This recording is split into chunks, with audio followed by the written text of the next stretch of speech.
বন্ধুরা, আমি তোমাদেরকে এর আগের ভিডিওতেই বলেছিলাম যে এরপরে আমি এই আমাদের প্রিয়া ম্যাডামকে নিয়ে একটা ভিডিও করব। ম্যাডামকে আমার অনেক কিছু জিজ্ঞাসা করার আছে, অনেক জিজ্ঞাস্য আছে ম্যাডামের। দাঁড়াও একটু ক্যামেরাটা ঠিক করে নিই।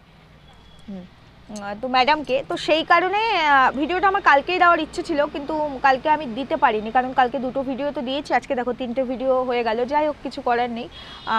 রিমি রূপার চ্যানেলটা তোমরা সবাই জানো, আমি তোমাদেরকে এর আগের দিনই বলেছিলাম যে রূপা দিদিভাইয়ের সঙ্গে আমার কথা হয়েছে, তো সেখান থেকে অনেক কিছু জানতে পেরেছি। যাই হোক, সেই সমস্ত প্রশ্ন তো আমি করবোই এখন প্রিয়াকে।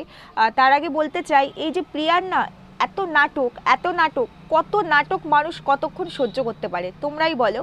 আর নাটকগুলো কোথায় দেখাচ্ছে? একটা পাবলিক প্ল্যাটফর্মে। পাবলিক প্ল্যাটফর্মে দেখানো মানে সেটা নিয়ে চর্চা হবে, সেটা মানুষ দেখবে।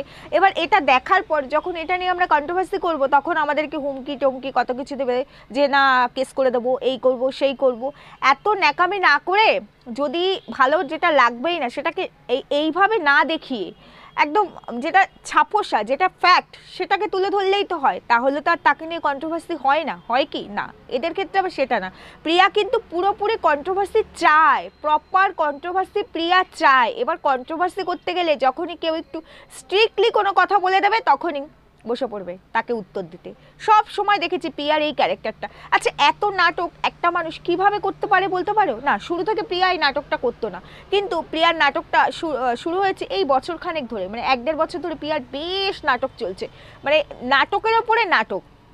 প্রিয়া খুব ভালোভাবে এই ওয়াইটিটাকে রপ্ত করতে পেরেছে, সোশ্যাল মিডিয়াটাকে, যে এখানটায় কাজ করতে গেলে নাটক দিয়ে মানুষের ইমোশনের সাথে খেলতে হবে, তা না হলে এখান থেকে আর্ন করা এত পসিবল নয়, মানে এত সহজ নয় এখান থেকে আর্নিংটা নেওয়া। প্রিয়া এটা ভীষণ ভালো বুঝে গেছে।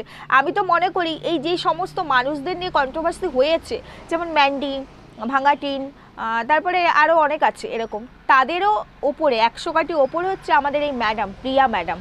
আচ্ছা বন্ধুরা, আগে পরে আমি প্রিয়া ম্যাডামকে নিয়ে অনেক কথাই বলেছি, তার হাজব্যান্ডকে নিয়ে সে যা বলেছে, ফ্ল্যাটে আসা এক্সেট্রা, সিঙ্গেল মাদার, অনেক কিছু বলেছি। আমি আর এখন এই প্রসঙ্গে যাব না, আমি শুধু একটা কথাই বলবো, প্রিয়া ম্যাডাম প্রেগনেন্ট, 5 মান্থ কমপ্লিট, তাই তো?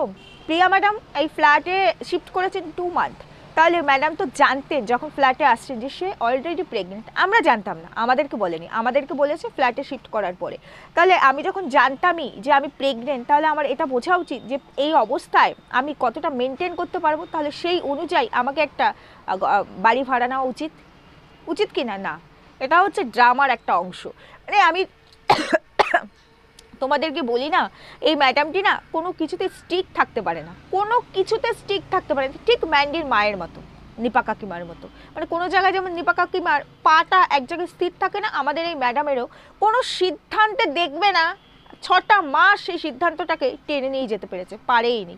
আজকে এত হলাও করে একটা 4 BHK ফ্ল্যাট আননেসেসারি 2 মাস কিসের জন্য ভাড়াটা দিল? এই 2 মাসে যে ভাড়াটা গেল সেটা তো আননেসেসারি। আমি যখন এখানে থাকবোই না, এটা যখন আমার প্রয়োজনই নেই, এখন এই অবস্থায় আমাকে যদি শিফট করতে হয়, তাহলে তার একটা প্রেশার আছে। তারপরে ওর এত নাকি কমপ্লিকেশন, প্রেগনেন্সিতে এত কমপ্লিকেশন, যার কমপ্লিকেশন নেই তারও এই অবস্থায় প্রচুর সতর্ক থাকতে হয়। অবশ্য ম্যাডামের আর সতর্কতা কি, ম্যাডাম তো এই অবস্থাতে যে পরিমাণে রিলসে নাচ করে, তো তাতে যাই হোক, এটা ওর নিজস্ব পার্সোনাল চয়েস, বেবি ওর, শরীর ওর, সেখানে আমরা বলে দেওয়ার কেউ নই। তবে যেহেতু সোশ্যাল মিডিয়া না, চোখে দেখি তো খারাপ লাগে, খারাপ লাগে, চোখে বাঁধে বলেই আর কি কথাগুলো বলি, এছাড়া আর কিছু না। তো যাই হোক, আমার কথা হলো ম্যাডাম যখন মানে এত বড় মানে ফ্ল্যাটটাকে মেনটেন করতে পারবেই না, মানে তার পক্ষে এখন তো স্বাভাবিক, তার পক্ষে এখন কষ্ট হবে, অনেকটাই কষ্ট হবে, যেহেতু তার এখন এইরকম কন্ডিশন, তাই না? তো সেইখানে তখনই ম্যাডাম একটা ছোটোখাটো 2 BHK দেখে ফ্ল্যাট নিতে পারতো বা একটা বাড়ি নিতে পারতো না? তাহলে কন্ট্রোভার্সি তো কম হবে, একবারে করে ফেললে হবে না, বারে বারে একই কাজ করতে হবে। এতে কি পয়সা ওয়েস্ট হচ্ছে না? এতে কি প্রেশার পড়ছে না? এটা কি একটা হেডেক নয়? তাহলে ম্যাডাম কবে ঠিক করলে? ম্যাডাম তুমি এই যে বাড়িটা চেঞ্জ করবে কবে ঠিক করলে? হাজব্যান্ড তো চলে গেছিলো, আবার বলেছিলে দ্বিতীয়বার সিঙ্গেল মাদার, সেকেন্ড টাইম, ও যেদিন শুধরাবে সেদিন আসবে, বিশ্বাস আছে আসবে। কি করে বুঝেছিলে তখন 1 সপ্তাহের মধ্যেই চলে আসবে? হয়তো তখন বোঝোনি। তাহলে একা একা শিফট করে যেতে ম্যাডাম, একা একা শিফট করতে, তখন তো তুমি আর তোমার ছেলে থাকতে অত বড় ফ্ল্যাটটায়।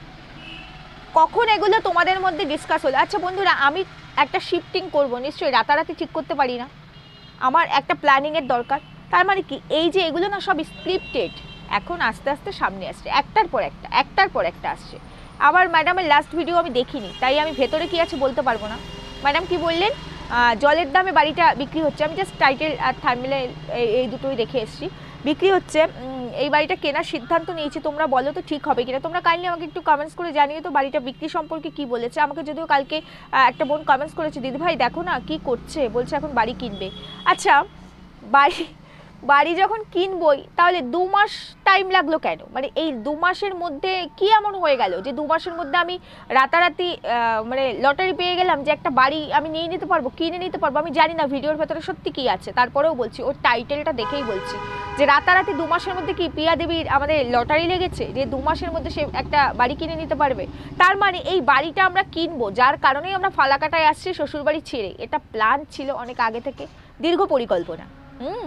এই যে দেখো, ছোট তো তোমরা আমাদেরকে মানে আমাকে আর কি মূল্য দাও না। আমি কিন্তু অনেক আগেই বলে রেখেছিলাম প্রিয়া ম্যাডাম হয় ফ্ল্যাটটা কিনেছেন, প্রিয়া ম্যাডাম রেন্টে নেই, বোধহয় ফ্ল্যাটটা কিনেছেন। দেখো ফ্ল্যাটটা কেনে নেই, এখন বাড়ি কেনার কথা কিন্তু সামনে এসেছে। আবার এদিকে বলে সামান্য নাকি পিকনিকে যাওয়ার টাকাটা নেই, মানে যার কারণে টাকা এখন একটুখানি হিসাব করে চলতে হবে বলে পিকনিক যাওয়াটাও ক্যান্সেল করে দিয়েছে। এই জাস্ট কয়েকদিন আগের ভিডিও। আমরা তো দেখতে হয়, কন্টেন্ট করতে গেলে তো দেখতে হবেই, অনেককেই দেখতে হয়। কি বন্ধুরা ভুল বললাম? ম্যাডাম নিজের মুখেই বলেছে সামান্য পিকনিকে কত টাকা, 300-500 এক একজনের।